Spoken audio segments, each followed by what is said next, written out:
Welcome to all. आज आम गैलब्लाडर stone बा पित्त पथरी बा पित्त पथुरी बाबद आलोचना करवा।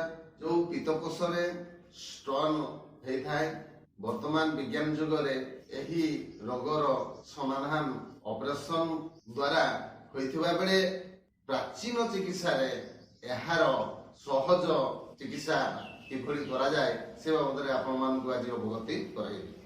तेबे ए गैलब्लाडर स्टोन को समाधान करिया पई बा ए स्टोन रोग मुक्ति पाइबा पई आपण माने जानिथिबे कुई लेखा गछ ए कुई लेखार सर्वांग बा कुई लेखा गछ को आनी ताकू छोट छोट छोट छोट काटी सुखै दियंतु एवं ए सुखिला कुई लेखा को गोटे हांडी रे ताकू पोड़ी पाउंस करंतु बा गोटे खुला जगह रे परिष्कार जगह रे रखी ताकू निया द्वारा पोड़ी पाउंस करंतु बा भस्म प्रस्तुत करंतु।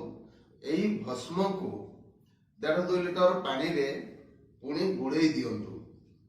तापरे गोटे मोटा कोना रे सेई पानी को छाणी दियंतु।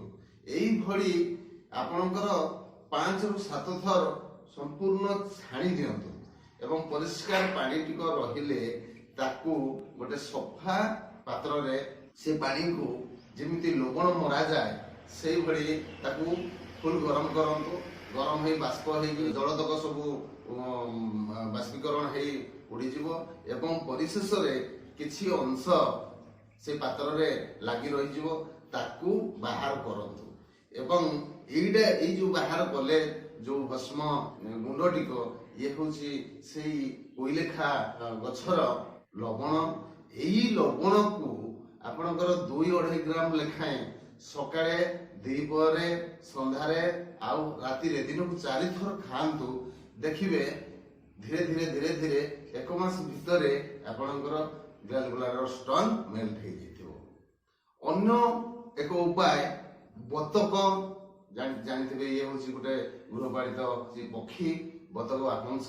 ए हंस बा बतकर ताजा रक्त हंसर रक्त बेसी समय न रखी खूब शीघ्र ए ताजा रक्त जदि आपणकर 5 ରୁ 10 ग्राम भितरे रोगी को पान करिया पई दिया जाए बा खाइबा पई दिया जाए तेबे खूब शीघ्र यार उपशम घटिबा संग को गैलब्लाडर स्टोन मेल्ट हे जाय।